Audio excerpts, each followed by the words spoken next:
Test, 1, 2, 3.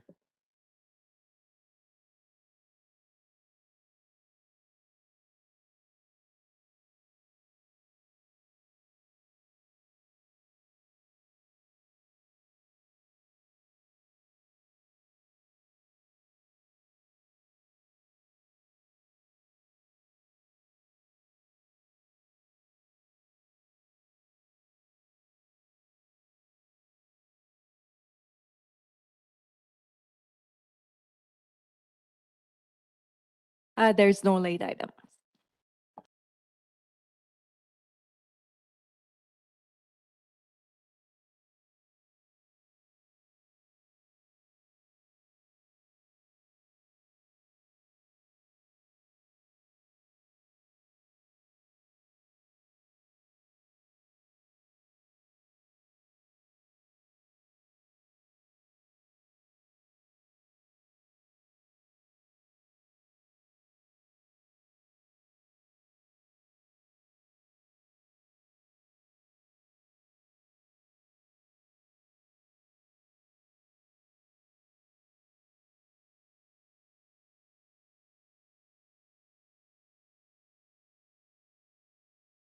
Thank you, CAO Somerville. You're a technical genius. My apologies, folks. My microphone was inactive there for a moment. I will just continue from where we're at. So this evening we have the Kimberly Youth Action Network update. Laurie, can you take it away? Hi, Don. Thank you. I'll hand it over to the students now.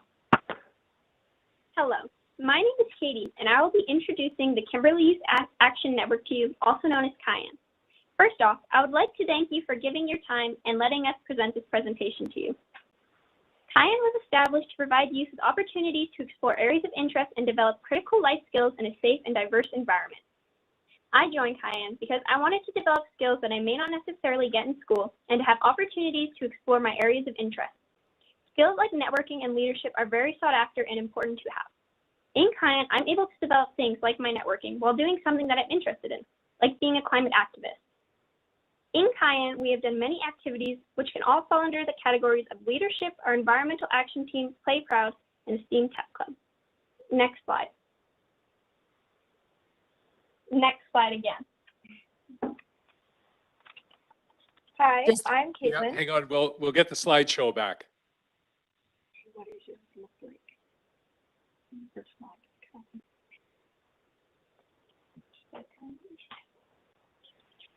There we are. Next slide. All right. I'm Caitlin, and I joined KYAN 3 years ago because living in a small town, it can often feel like you get stuck in a routine. And KYAN has really opened up lots of opportunities for me, including a top teen chef challenge to boost morale during COVID. And before that, we did food workshops as just for fun, like one we did at Grow Chocolate Shop. The more leadership-centered opportunities we've been a part of is a speaker series where we get inspiring young people, sometimes those who originate from Kimberly, like Freddie Campbell, to present their paths and successes throughout life. Next slide. Which slide should we be? Which slide should we be on right now? The fourth slide. Blue Lake Camp? Yep. All right, awesome. Thank you. Also, last summer we did CBT's leadership journey, and in this we learned things like what types of leaders there are and when to use them. We've also done a self-care in the wilderness retreat where we worked on managing mental health and being empathetic towards others. And lastly, there's been an art hub running here with us for a while, and in it we get to try new art mediums under Laura Jo's supervision. Next slide. All right. Hi, everyone. My name's Holly. Thank you for being here tonight, and I'll be talking about the Environmental Action Team. So after being a member of KYAN for 5 years, the Environmental Action Team has been one of the most impactful parts of KYAN for me. After joining KYAN, I quickly became more eager and engaged in news and other current events. Through EAT, I am able to share ideas, build partnerships, and create action items to institute climate justice and the right to a healthy environment. EAT provides experiences that I cannot find in school, and it creates an open environment where youth can discuss our worries and frustrations surrounding climate change and be supported by one another. Next slide, please. Being a member of EAT, I've gotten the opportunity to grow whitebark pine trees, make beeswax food wraps, and attend the Wild and Scenic Film Festival in Invermere, and so much more.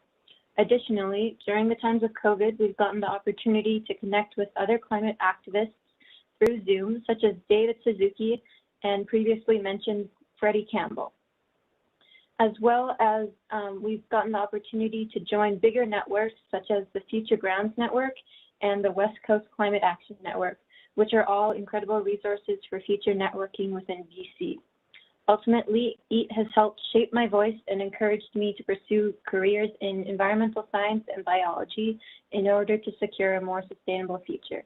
Thank you for your time, and moving on to Emmy. Next slide, please. Hello. Thank you for giving me this opportunity to speak today. My name is Emmy Colell, and I'm a grade 12 student. I joined the Kimberly Youth Action Network in grade 10. One of our most recently created clubs is Play Proud. Play Proud is established from the CBT Basin Plays funding stream for LGBTQ+ youth to participate in various physical activities, including boxing, yoga, hiking, skiing, and much more. Our goal is to create a safe space for LGBTQ+ youth who have faced discrimination within the context of physical activities and health. Next slide, please. My favorite activity that we as a group have partaken in has been boxing at Cranbrook Eagles Boxing. It was a great opportunity for us club members to learn self-defense while getting in a great workout in a safe environment. Next slide, please. As a member of the LGBTQ+ community, I feel truly seen when I am able to take part in these activities without fear of being discriminated against. This program has given me the confidence to further my own daily physical activity. As we are still in the midst of a global pandemic, it has been challenging for us as a group to acquire space that will match our provincial health guidelines, as well as find a safe way for us to travel. We ask for your support in finding a viable space for us to coordinate our activities. Thank you for giving me this time to speak. On to the next person, and next slide, please, and thank you.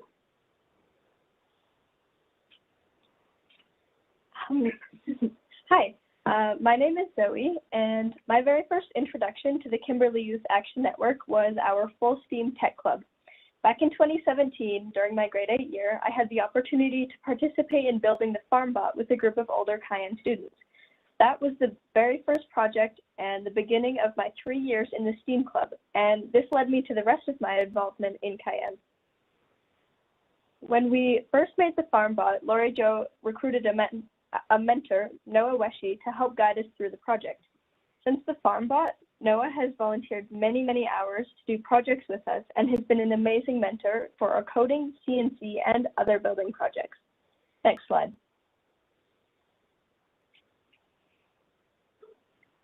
One barrier that we've had with this is finding space, because we couldn't really find anywhere to put the FarmBot, and to build our other projects, finding a space to do that has been a bit challenging. Aside from that, when we weren't building projects ourselves, STEAM Club has also had the chance to go on trips to see interesting, innovative spaces. If you're not already on slide 12, next slide. A few years back, we went to the Midas Lab in Trail. There we did a 3D printing workshop and an intro to coding and a tour of all of the interesting and cool machines. I've really greatly appreciated the STEAM Club over the years, as it has given me an exposure to science, technology, engineering, art, and mathematics that I wouldn't have had otherwise. It is one of the main things that inspired me to apply to the engineering program at both Thompson Rivers and University of Victoria. Again, I thank you for your time and letting us all speak to Cayenne.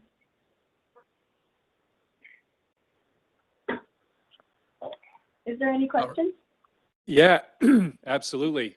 Councillor McBain. I don't necessarily have a question, but I just wanted to say thank you to the whole crew for presenting to us. Personally, as a kid who went to Selkirk many moons ago, it's pretty inspiring to see groups like this doing what you guys are doing. The fact that you're an inclusive group that welcomes people from all different backgrounds into your group is awesome. I love seeing the fact that you know there's a lot of you getting into STEM, into science and technology. Especially a lot of the, you know, most of you guys seem like most of you guys were girls, and that's just awesome. I mean, the STEM community needs a lot more female engineers and scientists, so it's just fantastic, and it's really cool to see folks like Noah Weshi doing his Bill Nye impression and getting out there and working with these groups. That's we need people like that in our community, and it's really awesome to see. So I don't really have a question, but I just wanted to say that you guys are a really inspiring group. Thank you so much. Councillor Roberts. Thank you for your presentation, ladies. That was really very eye-opening for me. I had no idea the breadth of experience that you were going through. One of my highlights in my life has been visiting the Midas lab. You guys must have just been blown away by the lab and what that was able to do. You kind of want to pick up one of those machines and take it home. I'm curious to know, however, where did you finally find room to keep your farm bot? It's on Lori's property right now. Oh my goodness, Yes. something very personally. Yeah, it's wrapped in a tarp. Both the CNC machine and the farm bot are wrapped under tarps near my sea can. Oh my gosh. Well, we'll keep our eyes open for you. So Okay. that's what happens. That's Yeah. what happens when you live on an acreage, Lori. I know. That's what my husband said. Good God, what are you making that? Exactly. Yeah. Further questions or comments? Councillor Oakley. Just to thank you folks for coming in and for doing such an amazing job doing the presentation tonight. Thank you all. Very impressive. I do have a question. I'd like to know what's next. What's in the works? What are you planning to do next? Go ahead. One of the next projects we're going to be doing is involved with our environmental action club, and we actually started it today. We're going to be upcycling, and then we're going to be doing a fashion show and presenting it to younger schools like McKim, maybe Lori, to try and get kids more involved in environmental action at a younger age and to show them that there are fun options to help save the climate. All right. Thanks, Councillor Oakley. Further? Oh yeah, we also have another project where we are going to be reading a book, Finding the Mother Tree, and doing a series of projects based on it. Nice. Lori, how many members do you have of the group? So it depends on each one. So some of these girls tonight are in some of the other clubs, but we have younger boys now that just joined the Full Steam Tech Club, which is good. And then the Play Proud program, we have different members, and we now just started. So they finished boxing, did martial arts. They've done some mountain biking and some hiking, and now they're doing yoga at Gym 67. And so that's a different group. So yeah, it all depends. Tonight in the outdoor ed room, doing the upcycling program, I think we had 11 or 12 youth there tonight, and I had a couple volunteers, adults with us. All right, thank you. So, pardon me, this didn't come off exactly as you had planned, but I think it was pretty effective nonetheless, and we really appreciate you guys taking the time to provide the update, and best of luck as you move forward. Thank you so much for your time. We appreciate it. And our apologies, you couldn't see their lovely faces, but yeah, they're giving you a high five, and thank you for supporting us. Yeah, you bet. Next time. Good night. Good night. All right, next up, we move on to bylaws, permits, and policies, and we have something under each of those headings this evening. And we will start with a zoning amendment to bylaw 2709 for the property at 2665 Warren Avenue, which is the Western Lodge, or better known as the Western Lodge. So the resolution on the floor is that council approve first and second reading and that a public hearing be set up. Could I have a mover, please? Councillor Kiddo moves and Councillor Dallum seconds. Discussion. Troy, are you going to talk to this one? Yes, I can. Thank you, Mr. Mayor. Please. Yes, so as you mentioned, this property actually has a mixture of uses on site presently, one of which is the Western Lodge, and there's a restaurant lounge on the site that's been recently rebranded to Whiskey Jack's. There's also some residential housing there as well, and the owners have applied to rezone the property to allow for some planned renovations and redevelopment of the site, or basically to add to the mix of uses on site. So part of that is some additional commercial spaces on the main floor, and to the addition of a microbrewery to the restaurant and lounge operation there. So the brewery part is not a permissible use in the present CD1 zoning. So in our review with them, we identified that the option of rezoning the property from CD1 zone to the C1 general commercial zone would allow for the mixture of uses that they're proposing, and also allow for some potential changes, other changes if anything arises down the road. So they've move forward with that application, and it's presented here for council's consideration to schedule the public hearing. The current mix of uses will, like I said, will largely stay the same in the short term, with the addition of the microbrewery and some additional spaces from the renovation. The proposed zoning there would, as I mentioned, would allow for expanded range of uses in the future, and we see this as a positive move in general, as it could help to kind of enhance this area as another commercial node in Kimberly, and also obviously with the other uses nearby with the service station and convenience store there, it's got a nice it's a pretty good little hub for the neighborhood as it is, but there's potential there with the size of the site and the layout and everything to allow for some additional changes in the future there. So we're recommending to move forward, and if council supports that, we'll send notices out and publish notice in the newspaper as required by legislation.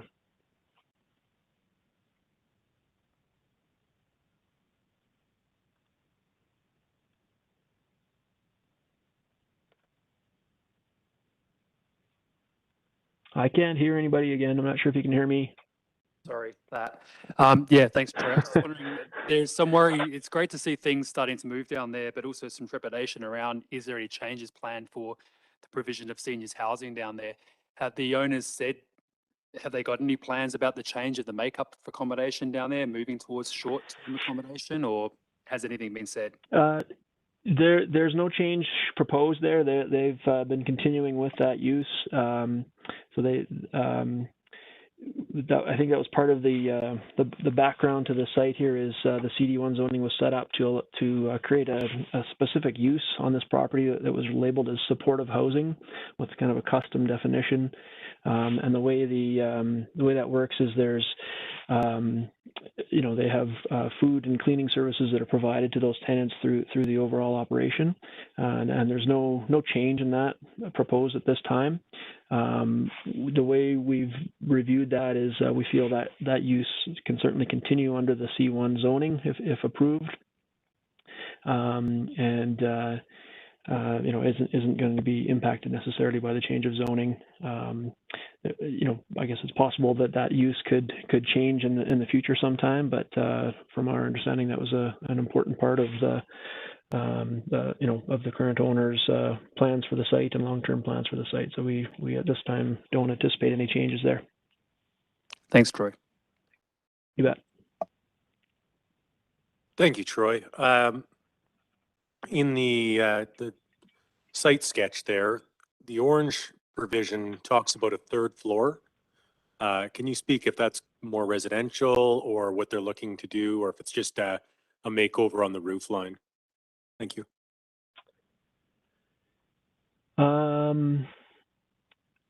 I don't believe there's a additional story proposed at this time. I think what they're just referring to is the main floor uses and the floor above that.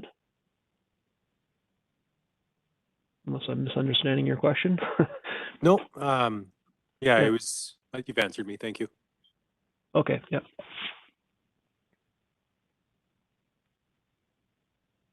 Further?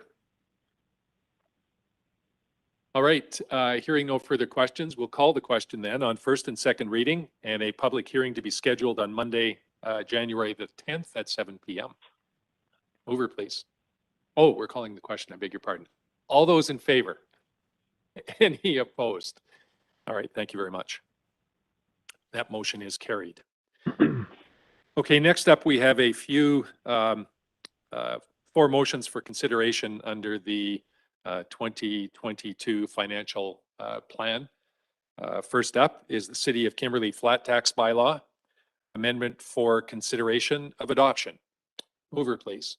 Councillor Goodwin, thank you. Councillor Oakley seconds. Do we have any further discussion on this? Hearing none, call the question. All those in favor? Any opposed? Councillor McBain, Councillor Dallum, and myself are opposed. That motion is carried. Next up, we have the City of Kimberly Sewer Rates and Regulations Bylaw. This also is for adoption. Mover, please. Councillor Kiddo, thank you. Councillor Roberts seconds. Any further discussion? Feel free to jump in if you have any additional comments, Jim. I think we've, 2 or 3 times have gone through this. So if there's anything else to add, just please jump in. Yeah, I'm here to answer any questions, Mr. Mayor, but council's heard this stuff before, so nothing really new to add at this time. All right, hearing no questions or comments, we'll call the question. All those in favor? Any opposed? That motion is carried. Next up is the City of Kimberly Waterworks Rates Regulations Bylaw. Could I have this is for adoption as well. Mover, please. Councillor Oakley, thank you. Councillor Dallum seconds. Any further discussion? Hearing none. All those in favor? Any opposed? The motion is carried. And next up, we have the bylaw for adoption for the 2021-2025 5-year financial plan. Could I have a mover, please? Councillor Kiddo moves. Councillor Roberts seconds. Discussion or comments, Council? All right, just final comment from me on this one, Jim. Thanks to you and your staff for all the great work that you've done. Not only on the budget for 2022, but as we move forward with consistency through the next 5 years. You guys have done an awesome job. Thank you so much. Thank you, Mr. Mayor. Appreciate that. We'll call the question. All those in favor? Any opposed? The motion is carried. All right, next up under policies, we have the asset management policy, which is the motion specifically is that council approve the policy as attached to the agenda. Could I have a mover, please? Councillor McBain, thank you. And Councillor Roberts seconds. All right, some discussion on this. Scott. I'm happy to introduce this policy. Basically, the asset management policy sums up what we've been doing for the last 7 years. It's a missing piece of the puzzle for grant applications. We have the asset management investment plan and the prioritization plan, both of which are being updated and are considered living documents. And this should add to that array of asset management pieces that we require, both to guide our decision making and to further our chances of getting successful grant applications in the future. All right, Councillor Goodman.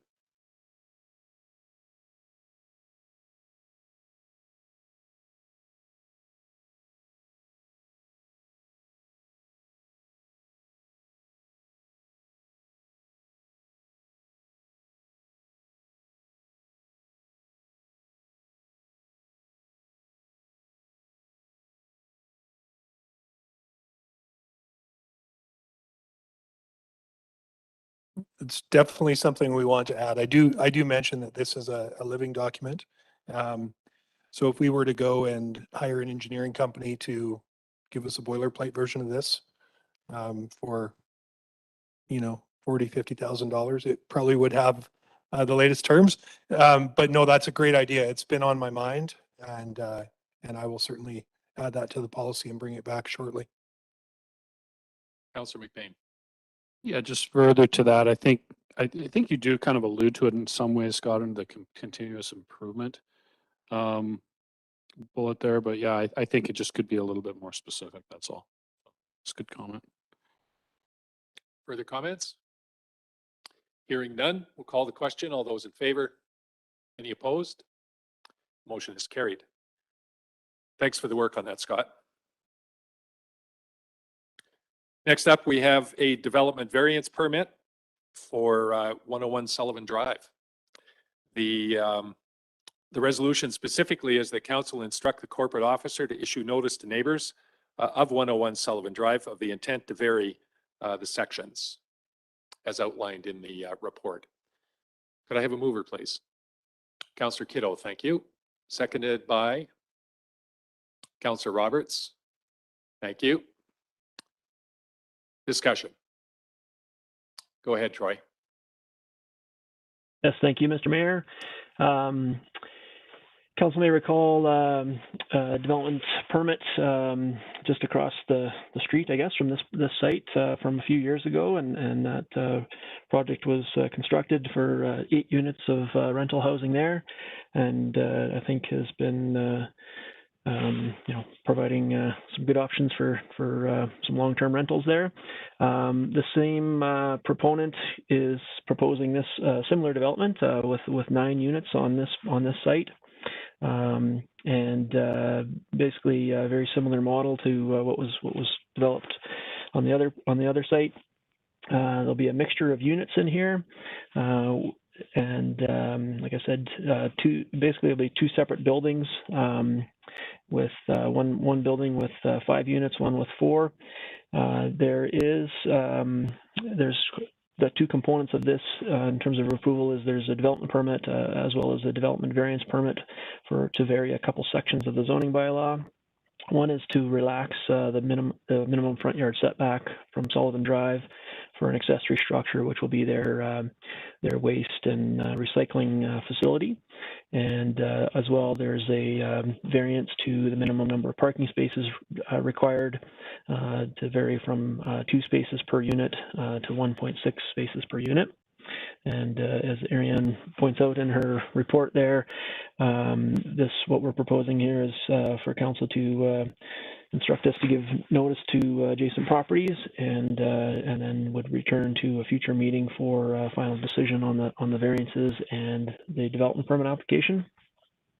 You may recall again from the other site, we had some issues with the tree buffer off of the lane.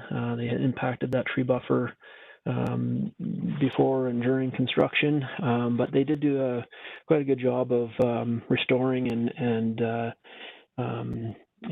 making sure that that's been re-landscaped and kind of revitalized in that tree buffer. In this proposal, we've gone through a couple of revisions to their plan to make sure that they've got more of an offset. The structures are going to be offset more from that tree buffer area to minimize disturbance and impact to that. And they're proposing to make sure that qualified environmental professional that actually did come in at the end of the project last time to work on the restoration plan there. That they're on board right from the start here to make sure that that buffer area is properly protected. And we'll be keeping a close eye on that as well if they're given permission to proceed on construction. Yeah, the other couple other things I just want to mention about the parking variance, given the small size and the diversity of units, you know, they're really trying to fill, or not fill, but work towards providing units that are needed in town with the smaller units, and we think that that warrants consideration of the proposed parking variance there. They're also proposing, as part of the overall plan, to have you know, bicycle parking is required, but actual electric vehicle charging station, as well as electrical bicycle or e-bike charging station on the site as well. So a few unique things about that proposal, but other than that, we'll just leave it at that if there's any questions from council. All right, thank you, Troy. Councillor Oakley. Hi, Troy. I've got a question around the parking. I guess a little bit of a red flag, even though it's the unique units and smaller. I'm wondering what are you basing that on? Studies that have come from other cities where they've done this, and it's turned out that they, people that are in those smaller units are actually not using vehicles. Is that, just wondering where the information is coming from? Yeah, that's I mean, it's parking is one of the things that really adds to the cost of housing, and you know, typically when you've got smaller units, and in fact our bylaw does have a smaller requirement for when there is smaller units, although in this particular case there was a specific requirement in the zone that there be two spaces per unit, but I think I would kind of speak to that when the CD5 zone was drafted and approved, I don't think we were contemplating that there would be this small units like this being proposed within the multifamily. I think at the time they were thinking they were going to be much larger, kind of minimum 2-bedroom, probably more like 3- and 4-bedroom units. So that's part of why we support that you know, consideration of this variance here, is just that the fact that there's providing those small style and type of units that are so badly needed in the community. Further? Thanks, Troy. You bet. Further comments? All right, hearing none, we'll call the question. All those in favor? Any opposed? That motion is carried. Okay, on to new business. And first up, we have the 2022 community grants allocation approval. Everybody's gone through the spreadsheet again and again over the last little while.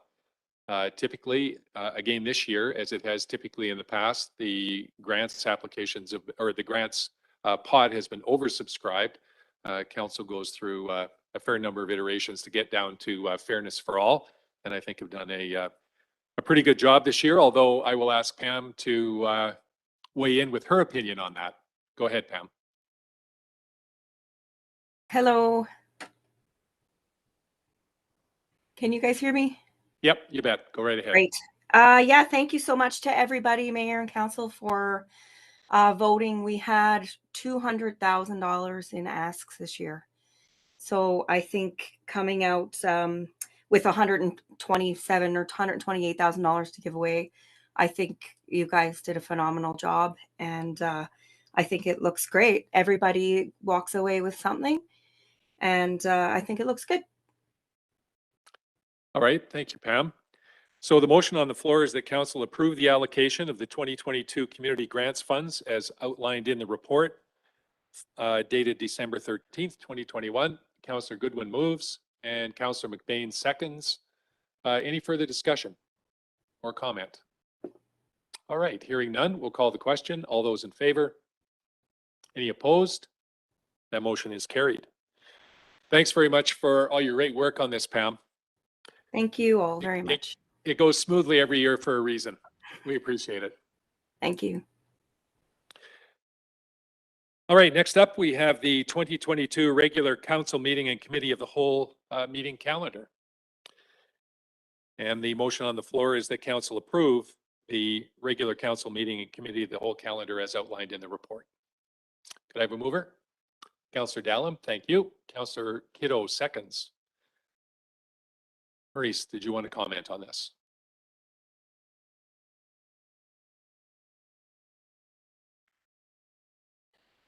I don't have any special comment except the fact that this, for the 2022 calendar, the last meeting of the term for council is October 12 or 11.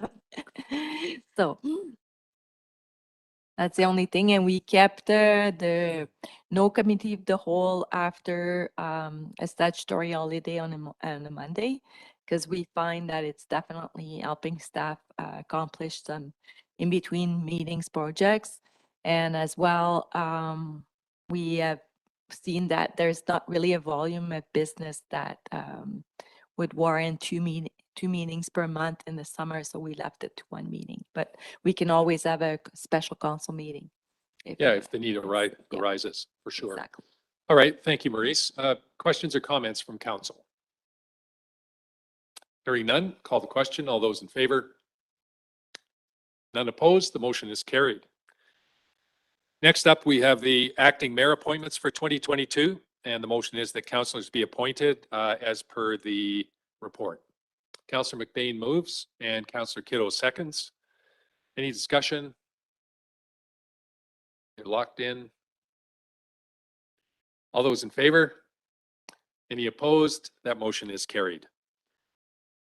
And finally, under the regular items, we have the check run, a couple of check runs actually, in the amount of $855,861, $485,994, and $375,490 to be approved as paid.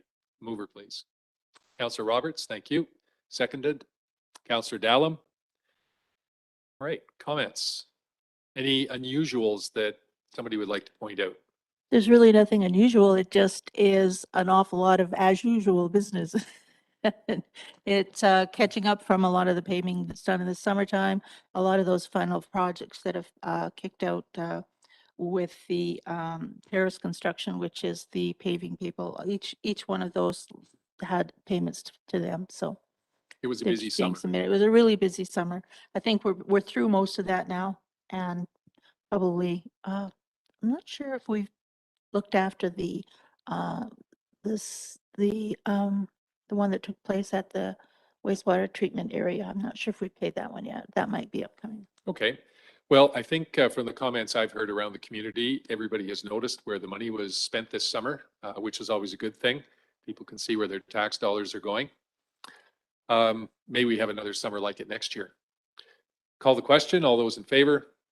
Any opposed? Motion is carried. Okay, under correspondence, we'll start with the two items under 1.1 and 1.2, which are items for potential action. Could I have a mover seat, please? Councillor Kiddo, thank you, and Councillor Goodwin seconds. We'll start off with 1.1, which is the requested letter of support from the folks advocating for Lake Koocanusa. Councillor Dallum? I just don't know exactly what we're supporting in the letter, so I'm not sure I want to sign on to that at this time. Obviously, they've got some direction, but I don't know entire scope, so. Yeah, okay, fair position. comment. So I can provide a little bit of background, I think. So the letter of support is general support for the committee. These folks have put together a committee that are advocating for a consistent level on Lake Koocanusa. That's really what the advocacy is for. What has been put forward is that a weir, basically a dam without without being a dam. Councillor McBain, could you explain what a weir is? What they're describing really, I don't think is a weir. I think it's a dam. A weir would typically be used if you were going to measure flow. It typically has, I mean, and this could be that case, but essentially what they're describing here is a dam. Okay. The idea is that that it be built at in such a way as to keep the level of Lake Koocanusa, or the reservoir, I guess, better termed, Yeah. consistent 250 some odd. Yeah, what they're looking at from here is trying to, I think, essentially, run something near or along the border to maintain the Canadian side, and then have the downstream side, be dealt with the Libby Dam. However, I guess I just have to comment a little bit on this. There's there's a reason. I mean, these dams serve they serve multiple purposes. Whether they're on the Canadian side or the American side. I understand it can be frustrating if you have a house that's on a reservoir and the water level goes up and down, but there's reasons for that. We've seen, down in the Lower Mainland recently, all kinds of flooding, and these dams that even the power producing ones, they have a lot of flood control capabilities as well. So it's not just as simple as we want to keep, a consistent level on one side or the other. There's a lot more to it. So, from my standpoint, I'm going to be abstaining from this vote. Okay, thanks for that. I guess in actual fact, this is really about the Columbia River Treaty negotiations. The Libby Dam, when it was built, was not part of the Columbia River Treaty, and as such, the kind of behavior of the dam at Libby has had an impact on the Koocanusa Reservoir, and that's really what the committee is trying to change. This came before the regional district because it's in Area B as part of the regional district. It came before the regional district last year, and it was turned down. The letter of support was actually turned down quite handily by the directors. Following that, additional discussions had happened, specifically with Kathy Eichenberger, who is I'm not sure if Kathy is the chief negotiator, but she is one of the lead negotiators on the BC part of the team. Remember, this is an agreement between Canada and the US, not British Columbia, but she is on the BC negotiating, head of the BC negotiating team. And Kathy had indicated that showing support, a letter of support for this idea, would in fact provide the negotiating committee with some additional leverage, because it would show the Americans that there was support on this side of the border for an idea, however ambitious that idea would be. I mean, we're talking about $1 billion structure to go up here, and without editorializing too much, the hurdles that would have to be gone through to make something like that happen are fairly significant. So the real leverage here is in the negotiations, or in the negotiating committee. So that's really the background behind it. It came back again several months ago to the regional district, and based on the comments made by Kathy, it passed this time, and that letter of support, in fact, did go into the province. And so the committee is going around to the municipalities that are, part of the system out here in the East Kootenays and requesting a letter of support. Kent. Microphone. Yep. Thank you. So there's a lot that could be said about this, starting with it's a reservoir, not a lake. And people should not think it's a lake. It's going to fluctuate. It has to fluctuate. We could build a dam across to keep the level the same, or we could take that $1 billion and solve homelessness in BC, or any number of other things that are far more important. Part of the reason the lake fluctuates is there is concern about sturgeon and other fish in the river downstream, and some of the impacts on recreation are partly a result of that, but that's a good thing. We need to care about that. So there's absolutely no way I would ever agree to sign a letter of support to build $1 billion dam across that lake. That's just nuts. Could Could you be more clear? No. Thank you for those comments. Anybody else wish to comment? Councillor Dallin? I just think that further to my earlier piece, I would have to get Kathy's comments to really feel there would be an argument to be made to make a motion at this time. Councillor Oakley. I don't support this. I think it's, I would love to see the world going in the direction of undamming rivers and freeing them up a little bit better. But I understand that there's a lot of people living around there now and they need to be careful about that. But anyway, I don't Okay. support it. So I think we've had enough conversation about this. I'll call the question. All those in favor? I guess I should lead with all those opposed. Yeah, there was a. Oh, beg your pardon. Okay. Okay, well, we'll call the motion on receipt, first of all. All those in favor? So 6. Abstain is a no vote, right? There's no So, such thing as an abstain. Councillor McBain, there's no abstention in local government. So if you abstain, you vote positive. So are you opposed? Positive or negative? You vote for it. Okay. Yeah, okay. So the motion is carried on receipt. And is anybody willing to put forward a motion in support? All right, hearing none, we'll move on. Next up, we have an email from Aaron Ryan, who is a specialist in research communications at the BC SPCA, regarding a letter of support banning the use of rodenticide. So first of all, let's receive it. Could I? Oh, sorry, we received both at the same time. I beg your pardon. So with respect to this, Scott, I don't know if any staff are on the line, but can we just have a comment, please, about what our kind of activities are right now with respect to rodents?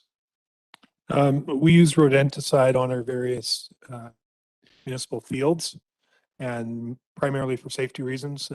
Gopher holes and such are not really conducive to playing sports on those fields. Two uses aren't compatible.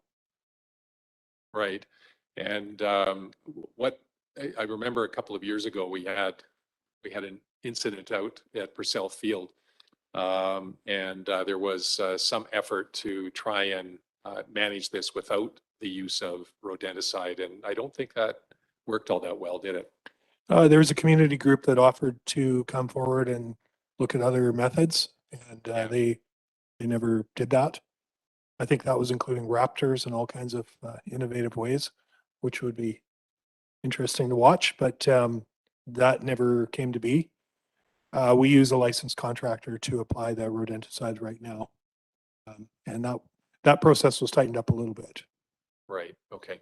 All right. Very good. Nigel.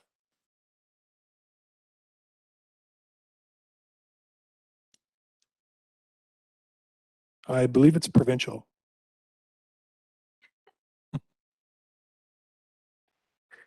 For the people out there, it was asked who's responsible for setting the regulations. And it is provincial regulations, you Yeah, believe? I believe so. Councillor Oakley? Just curious why, if it's regulated provincially, why is the SPCA wanting support for this? Letters of support come in that way, Councillor Oakley. We just had a letter of support request on the Lake Koocanusa Dam / Weir. This is also, it's not even provincial, it's the Columbia River Treaty is a federal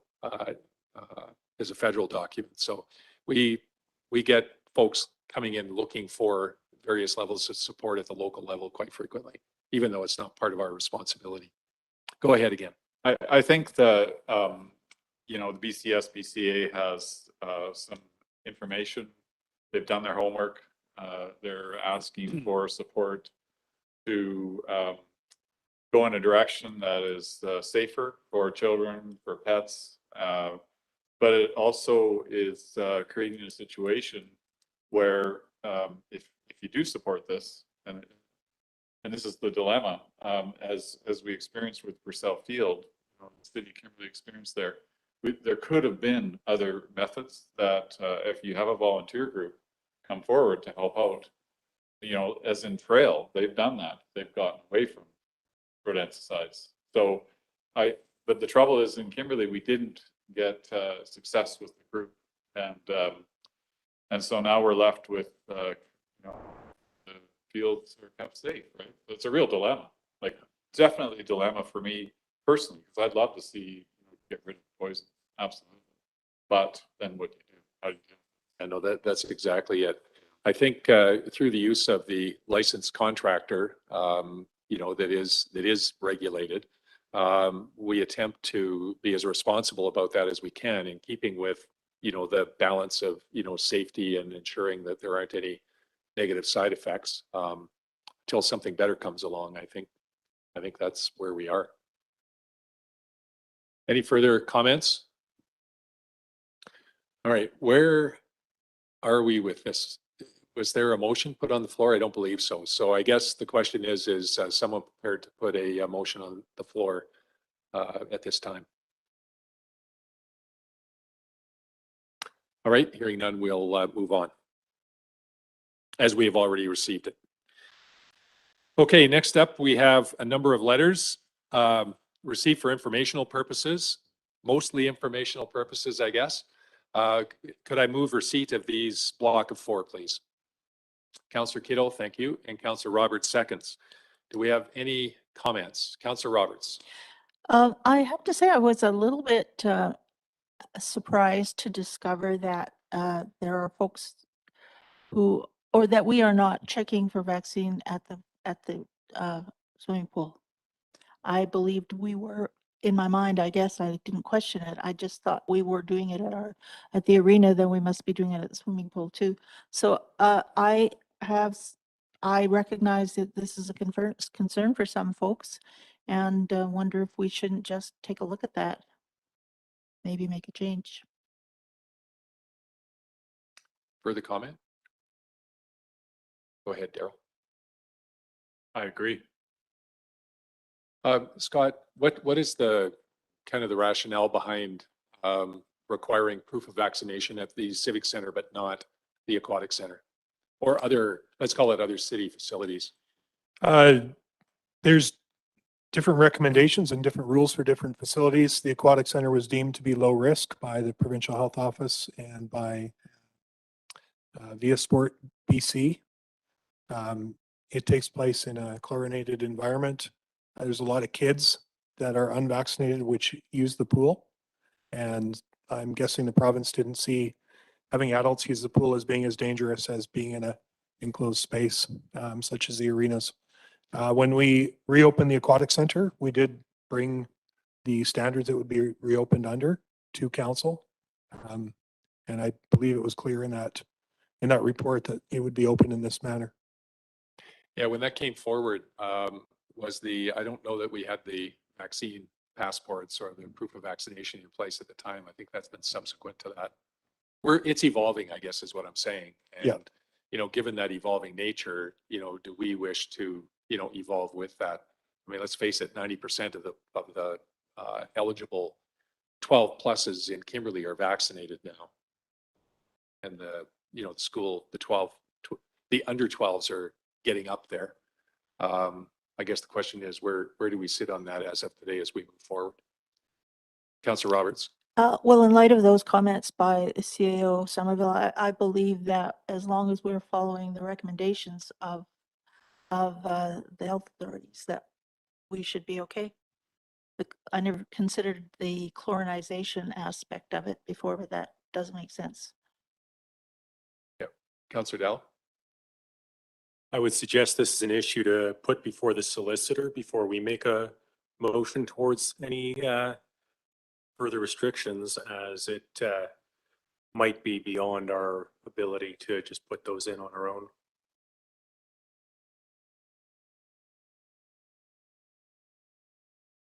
Further comments? All right. Anything else? Go ahead, Daryl. I guess the one thing that is it's changing. The virus is mutating, and it's definitely the science is starting to show that its transmission is much higher, although the death rate isn't as high as previous mutations. But I think we do have to follow the provincial health officer and the recommendations. But I think this is a dynamic situation, and it may mean in the future, and it might be the relatively near future, that you have to revisit this. The science is changing weekly. Just read about it, and Dr. Henry's reporting on it. So at some point, it may not, the risk might not have anything to do with chlorination.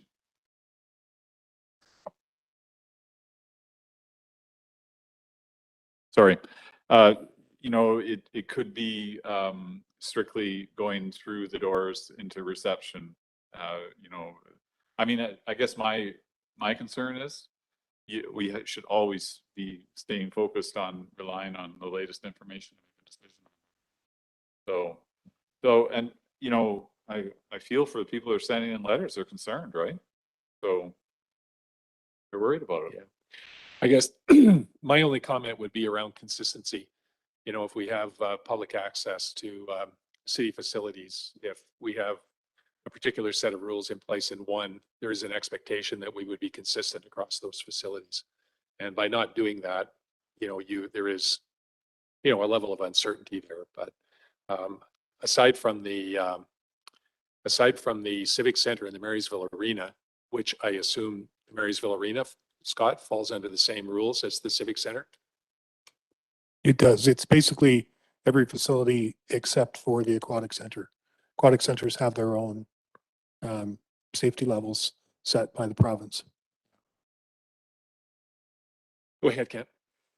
Yeah, I guess I would probably prefer that we ask for proof of vaccination, but as far as consistency goes, we have been very consistent to follow the regulations and the province and health department does, and I'm sure they'll update those the minute they feel that they're not working properly in pools, and we'll update them.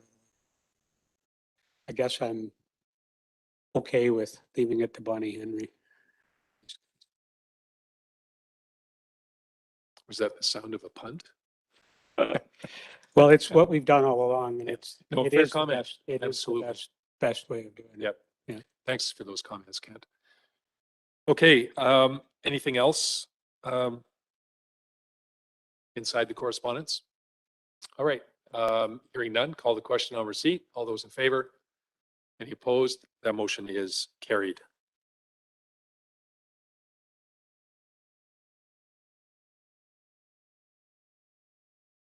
Okay, that brings us around to question period, the time of the meeting where we open up for questions from the public. It has been a challenge through COVID as we have had these electronic meetings for sure. However, we want to make sure that the public does have an opportunity to ask questions about anything relating to what was heard or seen at the meeting this evening. If you do have a question or comment, you can call 1-800-741-7180. And when prompted, the meeting number is 1465-462077. While we are waiting to see if anybody calls in, we will do the roundtable on councillor items. Councillor Goodwin. Okay, I've since our last reporting at a regular meeting, I've attended a KCDS meeting, which we took further steps to wind down the Kimberly Community Development Society and tie up loose ends. And there will be another meeting or two in the new year likely to continue that process. And we've had one or two health center society meetings. There's lots going on up there with the board. There's some interest in the space on the lower level. We are very seriously looking at how to raise funds to begin renovating the upper floor of the building so that we can start to lease that out and We're now thinking it's going to have to be a sort of piecemeal process, bit by bit, as money becomes available. So we will be reviewing the lease rates for our current tenants and trying to attract some new tenants to the lower floor, but there's nothing for sure I can say yet. There may be an announcement in the next few weeks. We'll see. All right. Thank you for that. Councillor Oakley. Councillor Goodwin, can I ask a question regarding the third floor? The renovations up to code, what has there been any numbers, any, any idea? We have applied for infrastructure funding. I think the last one we did was for 1.3 million. And that wouldn't do every little piece of it. They didn't include, for example, the elevator, which is quite old. But that's if you do it all at once, and there's a possibility of doing pieces of it a bit at a time. So we need to get the fire sprinkler system up to the third floor, and then we could do one wing with that. And we need some ventilation improvements on the third floor, or we can't put people up there. But again, we could do one wing at a time. So that's probably the way it will unfold, unless someone comes in with a proposal to take the whole floor and do those renovations for us. Yeah. We still haven't heard what the primary care network expansion that IH is involved with is going to look like. So whether they need some space up there, we still don't know that. Thank you. Anything to report? Yes, a couple of meetings. The AGM, as you probably read if you looked at the Daily Bulletin today, for Kimberly Underground Mining Railroad. So I went to that. Just a couple of quick snapshots from that meeting. They have survived COVID relatively intact and continue to upgrade and get grant funding for their various projects. Just finished the powerhouse, as you all know, working on the carpentry shop, getting funding for that, which was built in the same year, they feel, around 1920. They just finished the 1920 caboose, so you should go have a look at that. If you're walking up that neck of the woods, go have a walk by. It's really neat. They did a great job. It's an amazing amount of work done by a very dedicated group of volunteers and staff. We keep hearing at the board meetings about all, what happens underground when the miners are doing their shows and all of that, and letters that come to the board and how much they appreciate this. So it's a great, it's the #1 tourism draw for Kimberly, and they managed to get through COVID so far. So they are looking forward to another successful year coming up. The other piece that I went to, AGM for Lowe's Creek Trails, just so you know, they had a very good turnout. It's around 25 people a couple of weeks ago at Centennial Hall.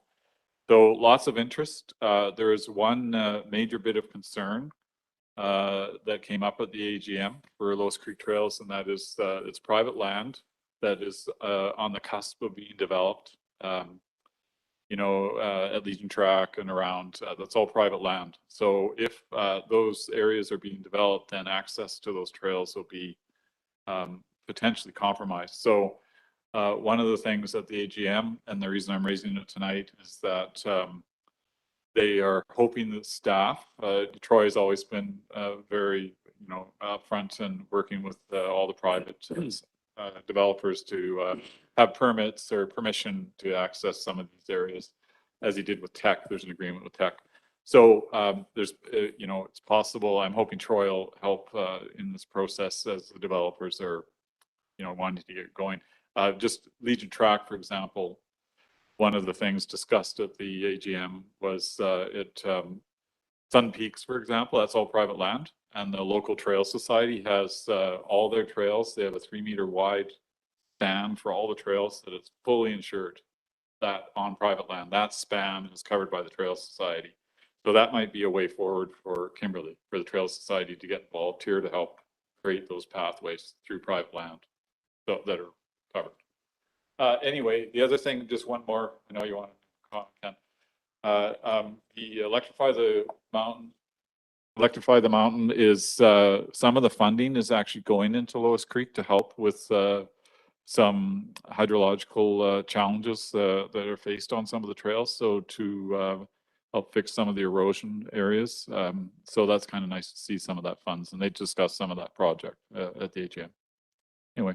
All right. Yeah. Thanks, Daryl. Kent? Just a question, Daryl. Did someone at the meeting have some concrete information about the Legion Tract development? Because we haven't heard anything here at council about it. And all I've heard is something's in the wind, but was there some like actual tangible information? I wasn't part of the tour, but they did walk the properties Okay. with the proponent and had a good grasp of what was going to happen there. Okay. And they actually were quite excited about it. Tiny house development at Legion Track area. But again, it was access. It's getting onto these trails. That was the concern. So hopefully maybe it,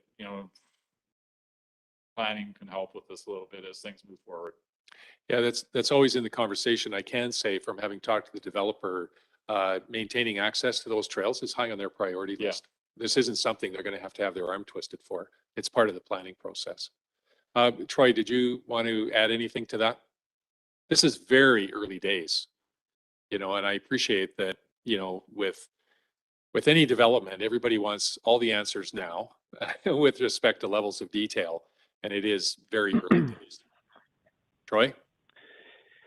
Yeah, that's a good way to put it. It's there's no formal applications for anything there. We have certainly had some preliminary discussions, and as you said, I think they're quite supportive and understand the community's desire to maintain some trail linkages through the site and from the site to adjacent to the trails on adjacent lands. But that's definitely something that we'll keep top of mind as we continue in those discussions, and as once we get applications and some information in front of council, we can make sure to pay attention to that and try to do the best we can there to maintain a trail network there. Thank you, Troy. Go ahead, Daryl. Just one final comment. Who's the rep, council rep on the Trail Society? Oh, okay, thanks, Kyle. Maybe this conversation, you could just brief them when you're at the next meeting to let them know. Yeah, thank you. We're good. Jason. Yeah, had a chamber meeting actually tonight before our council meeting. Just wanted to give a shout out to that group and Mr. Mayor, I know yourself for the pretty short notice in getting the light up taken care of downtown for the Platzel. I know it went really well. I wasn't there that night, but everything I heard was very positive. So I just wanted to give a shout out to the chamber and the other folks involved in that. One things I brought up tonight that I thought I don't want to get into it too much, but we had discussion in the summertime about the public washroom, about where it would go, and we got a lot of reactionary commentary from the business community.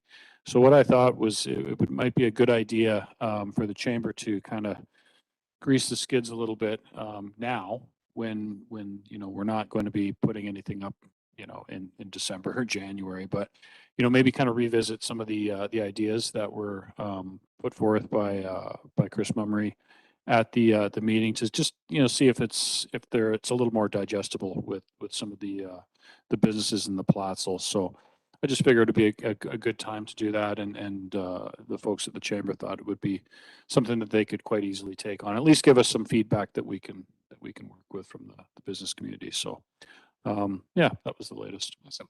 Thank you. Sandra. Thank you, Mr. Mayor. I unfortunately missed the nature park meeting in my absence over the last month. However, I did have the opportunity to have the most amazing visit to the urgent and primary care facility in Cranbrook that is just new and opening. We went on a tour, Mr. Mayor and myself, and it is absolutely phenomenal. It is, I'd say, at least 200% larger than I anticipated it would be. Number of service rooms that they have. They have rooms for counseling. They have rooms for teaching. They have a computer set up there that gives them access as a team. There's no particular working offices. There will be doctors, there will be practical nurses, there will be regular nurses, there will be lab people. They have a lab set up, they have storage for stuff.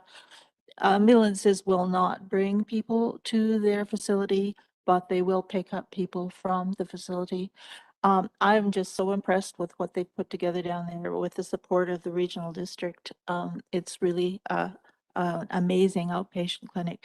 And I think is as likely to serve the citizens of Kimberly as the citizens of Cranbrook and surrounding area. I'm just really impressed with it. So I think we can look for some really good sort of relief to the emergency rooms for things that can be done at an offsite situation like this. And hopefully that'll make things a little easier for all concerned. Thank you, Sandra. Nigel. Thanks, Mr. Mayor. Yeah, I attended the KCDS meeting with Kent and Kyle. I'd just like to thank Karen Satensky and Craig Hillman in particular on that board for their hard work and winding the society down. It's a pretty depressing kind of thing to be doing, to be winding societies down, but it's also refreshing to see us moving forward to make the system a little less complex in Kimberley. But as I said, it is depressing setting it down. So I really like to thank those guys for their commitment in these final days of closing the society. On a more positive note, I sat down with Zoe Ramden from Tech, just do a little interview about how we've been going since the mine shut down, 20-year anniversary for the closure of the mine. All right. Documentary to follow? Not much. Kyle.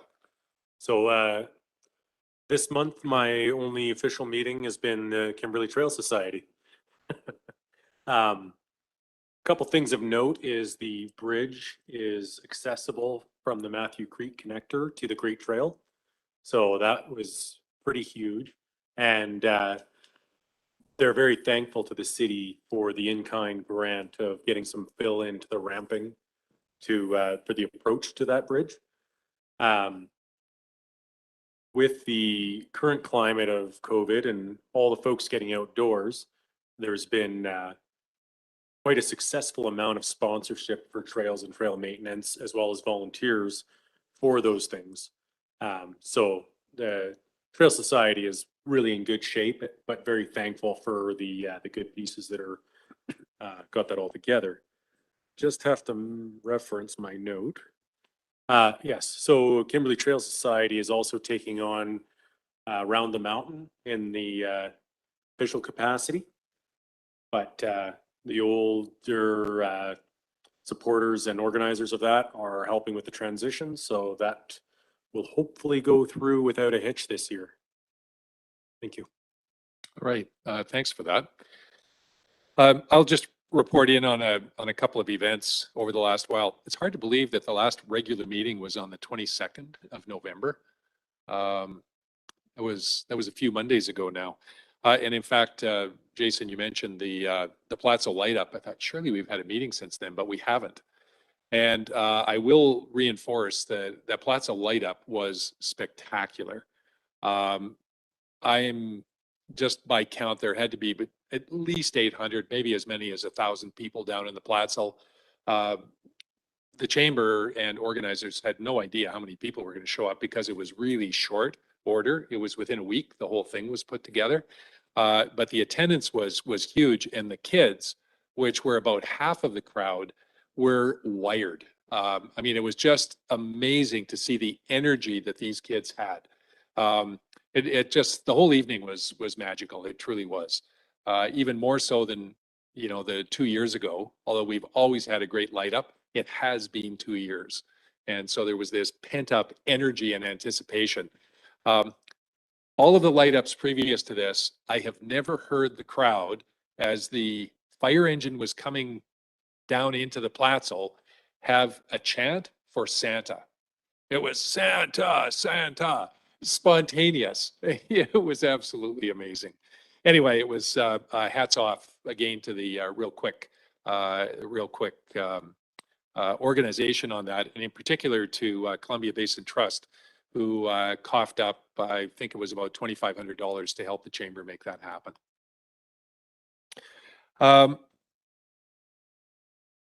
Let me see. I too, Sandra mentioned the opening of the urgent care facility in Cranbrook. It really, it was a great event, and in fact, what we went to was not the official opening per se of the clinic.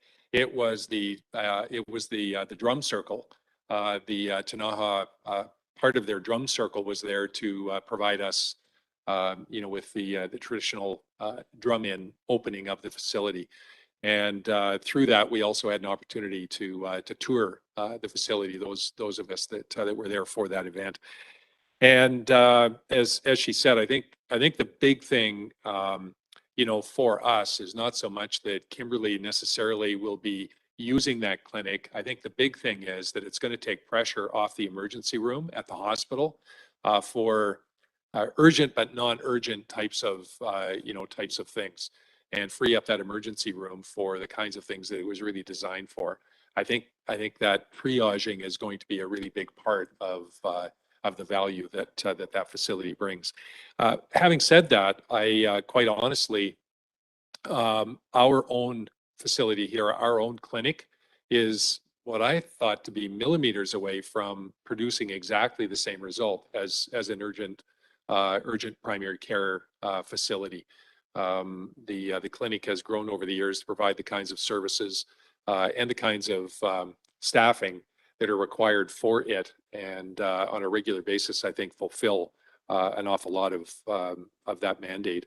I don't know, Nigel, if you would kind of agree with that or not, but your comment would be appreciated. It was very much based on the Kimberley Health Centre.